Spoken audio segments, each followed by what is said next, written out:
Bible says we've got to set our sight on things above and set our minds on things above. You see, you can't set your sight on the things above if your mind is on this life and on these concerns and on fear and what if and oh no. Do you understand what I'm saying? We have to set our mind and our sight on the things above. And then it goes on to say, and have nothing to do. And it lists a whole lot of things like sexual immorality, impurity, lust, greed. It goes on to say anger, rage, malicious behavior, slander, which is gossip, and dirty language. Don't lie to one another. It says, because we have stripped off our old sinful nature and all its wicked needs and all its wicked deeds. And it says that God's wrath will be on those who live like that. And his wrath is not, God doesn't take pleasure in punishing sinners. He doesn't take pleasure in that. He is a holy God. And he wants us to step into a place where, because our sight is on heaven, because our mind is on heavenly things, we are not living like that. We are not looking like that. And we are not under his wrath. But instead, we are making a difference. We are bringing a difference into this world. And so for many of us, we may be shouting, we may be crying, we may be lying in our beds going, Lord, change me, change my life, change my bank account, change my marital status from single to married, change my marital status to another because we're unhappy, change our jobs. And God is not saying, oh, come, let me change it. I'm a genie. No, we have to change. We have to go back to our original design, to the way God originally designed us. You see, we have come away from that. And as a result, we are crying out to God, change me, when we should just be going straight back to our original design. And so, what is the original design? If we don't read or understand the Bible, we will miss the purpose that God has for our lives. If you look at a fish swims by design. If you look at a bird flies by design. I've never seen a fish that needs to go to a psychologist because it is depressed. I've never seen a bird that needs to take tablets because it is depressed, because they are in the design of God. Why do people work? Because we were designed to work. I didn't say job. You heard job. I didn't say job. I said work. We were designed to work. We were designed to manage. And I will explain the difference just now in case you think you need to resign from your job. No, we need to be in the design that God has for us, his purpose, but it's not a job. It's managing our lives. And so if you look at it, Jesus had a job. He by trade, he was a carpenter. But his purpose, the reason he was born, was to die.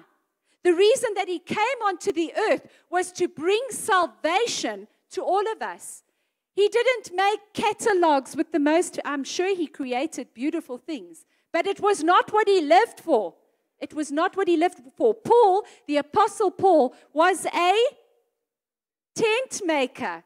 It was his job, but it was not what he was born for. It was not what he was created for. He was created to preach the gospel. He was created to bring salvation to the earth. Hello? What were we born for?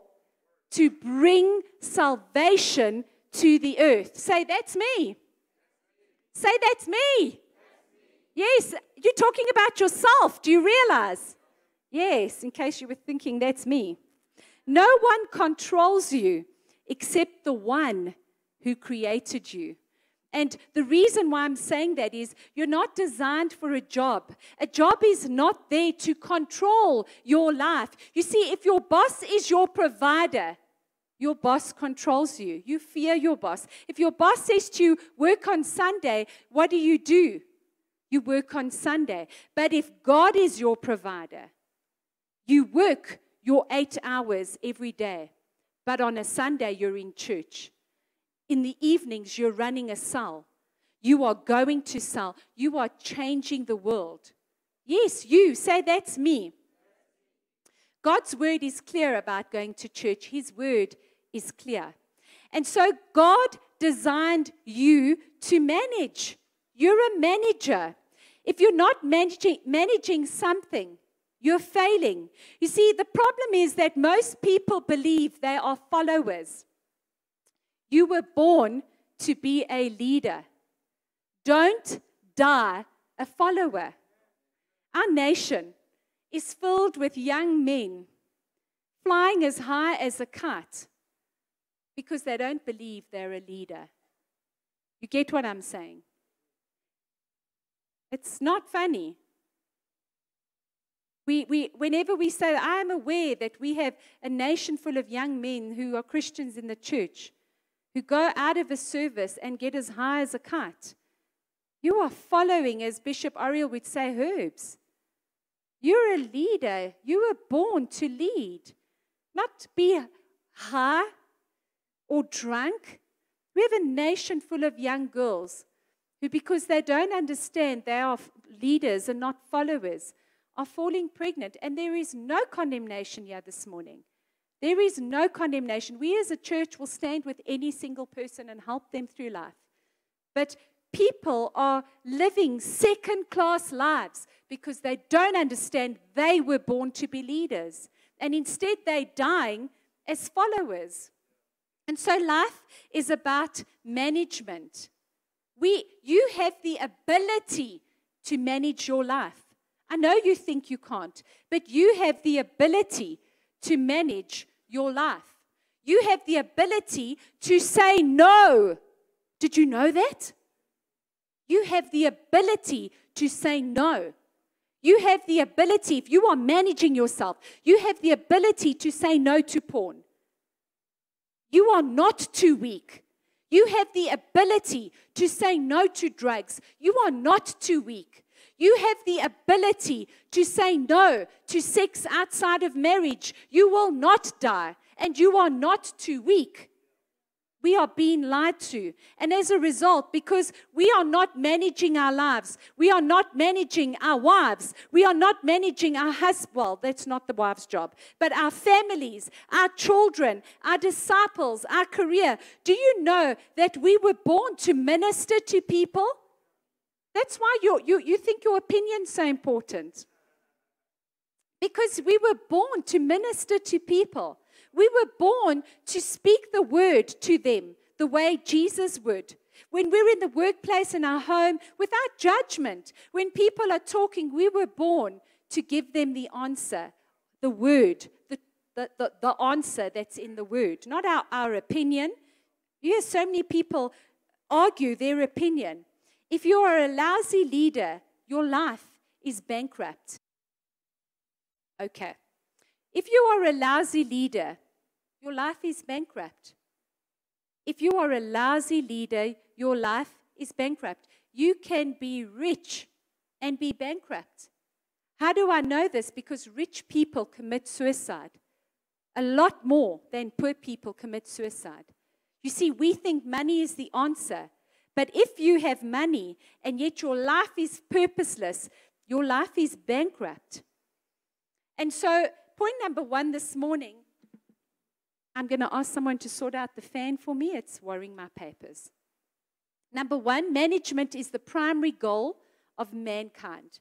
Management is the primary goal of mankind. Why? Because we were born in the image of God. Do you know that you were born in the image of God? You were created in the likeness, in the image of the Most High God, an intelligent designer. You are not a monkey. You are not an orangutan. You are not an animal, as Gavin said at the first service so well. You can't put a plate of food in front of the dog and the dog goes, I think I need to lose 5 kilos, so I'm going to give this one a miss. Unless the dog is sick, he's going to eat the food in the plate. Yes or no? We are not like animals. We are not made to think like animals.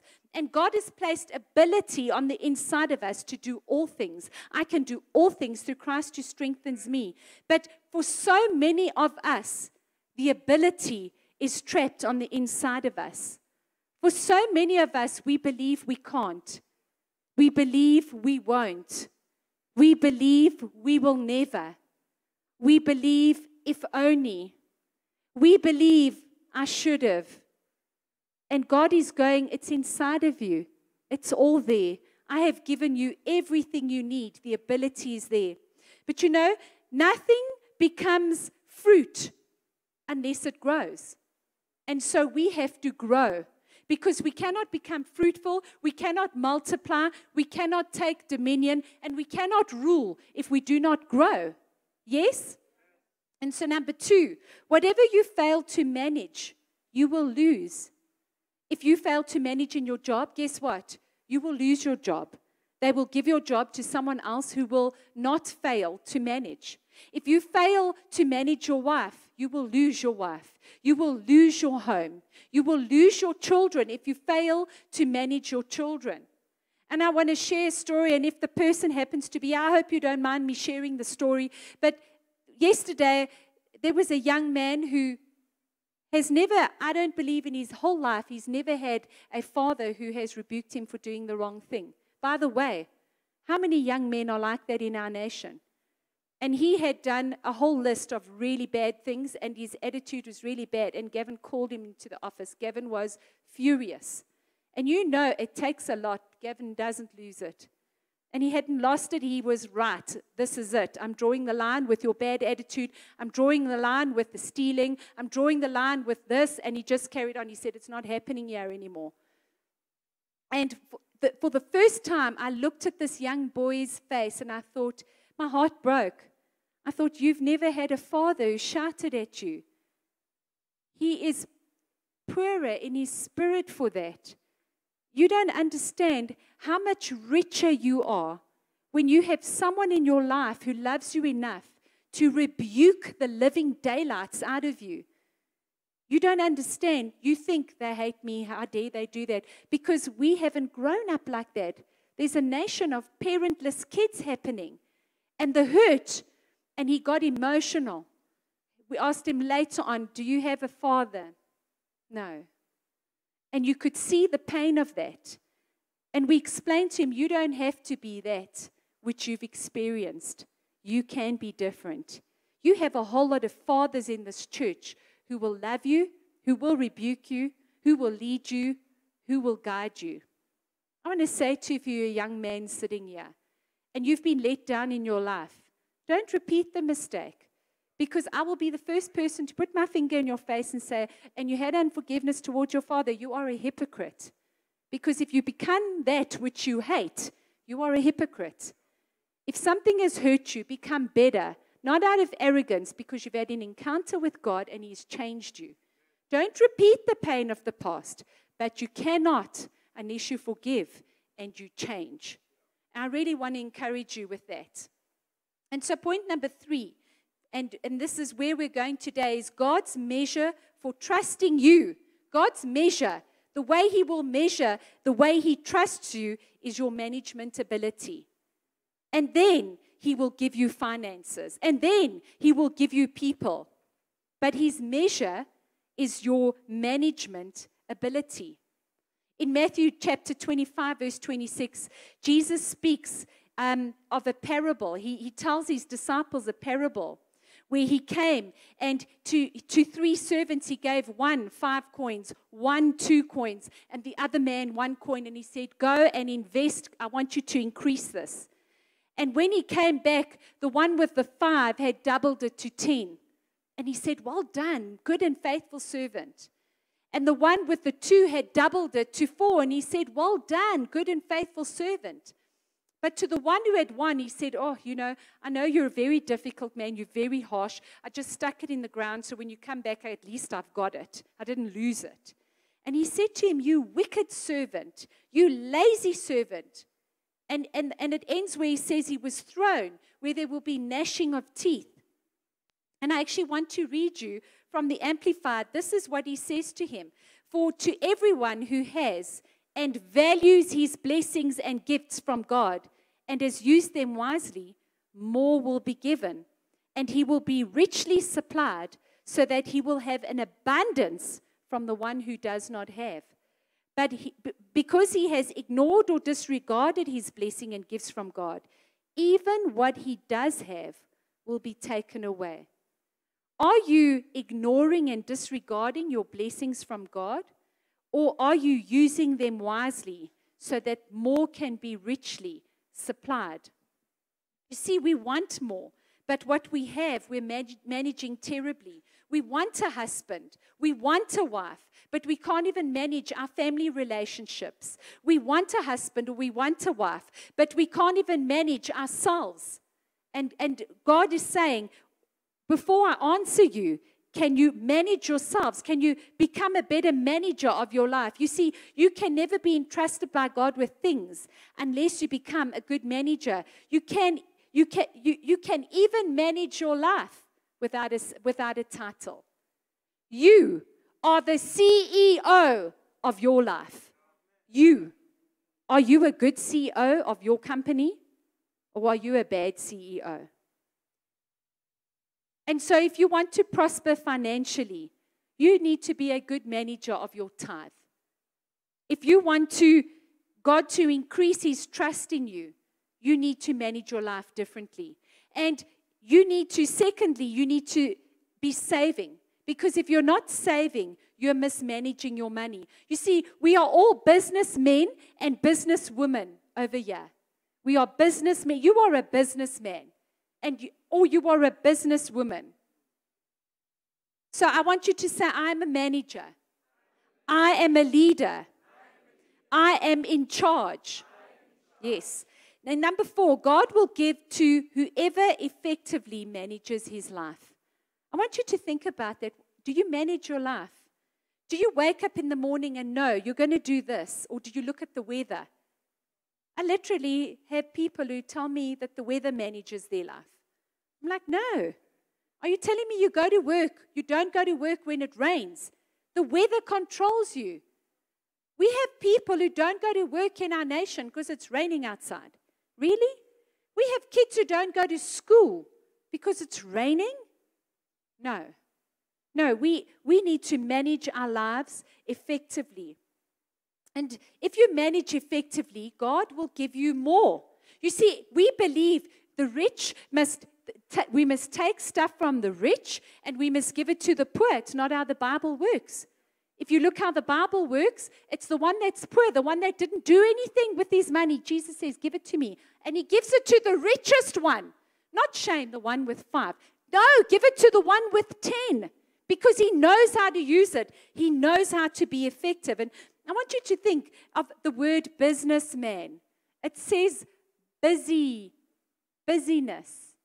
The business. He's busy.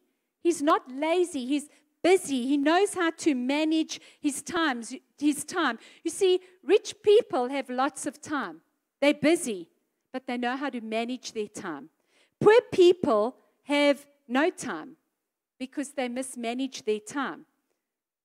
And poor people love bling bling. Poor people don't plan. Poor people love pictures, but they don't know how to cast the future. I want you to think, are you so poor that the OR is dropped off and all you know is that you po? You know how the Americans say, I'm so po. Well, the front row. Thank you, guys. I thought it was funny. You see, if you can't cast vision, you're not a visionary. You're not a visionary. You see nothing. If you can't cast vision, you've got to have a vision of the future. Your vision of the future can't be if only. I wish. That's not casting vision. You've got to have vision for the future. You see, people with no vision love entertainment. They love watching pictures, but they can never cast the vision. The active church was a vision. Long before it became a church, it was born and it became this. And the vision is way bigger than this. And so, what are you doing with your life? You need to go to a private place and you need to plan your life. What are you doing after your 8 hours at work? What are you doing after 5? Are you planning your time? If you're planning your life, you're controlling it. If you're planning your life, you're controlling it. The owner of a piece of land sees the development before it's built. We just see a land, rocks, a bit of fault. He sees the whole structure. Beautiful. I want you to imagine, does anyone like baking or cooking? Yes, a few people. If you decide you're going to make something, you're going to cook something, or you're going to bake something, you first see the picture. You've either really seen the picture in a magazine, or you've seen the picture on social media, or you have the picture in your mind. You've created it. And now you've got to plan. It doesn't just happen. Or you can't sit there and go, if only I could make it. It's not going to happen. You go, you plan what you need, and then you go and you purchase it.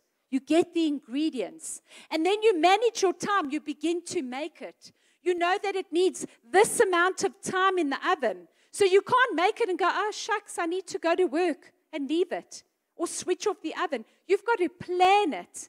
But when it comes out, it comes to life. It is the real thing. It looks like the picture, or it looks better. And doesn't matter if it looks a bit worse. It tastes good. But number 5, management attracts resources. You see, when we manage well, we begin to attract resources. But we've got to manage all the areas of our life. We've got to manage our life. We've got to manage our ministry, ministering to people. We've got to manage our family. We've got to manage our business. You see, if God is your source, then you work. You don't have a job. Even if you own your business, if that's your source, you have a job. But if God is your source, you don't have a job. You have a purpose. And we were created to be fruitful. But if you don't plan, you will always be in need. And Bishop Oriel said this, it blew me away. He said, you can't help it if you're born poor. That's not your fault. But if you die poor, that's your fault. I thought that was very good. Number 6, God won't give you what you've prayed for, but only what you can manage. I didn't say stop praying. Yes, I didn't say that. I said, and you know, we teach you how to pray. We believe in prayer. But God won't give you what you've prayed for, but what you can manage. Can you manage that woman in your life? Are you going to treat her well? Are you going to respect her? Are you full of issues and a mess?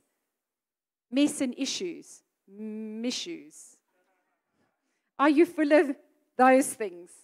Because then you need to manage your life and sort your life out. So the question is not what you're praying for. The real question is, are you ready when He answers? Are you ready when He answers? Into the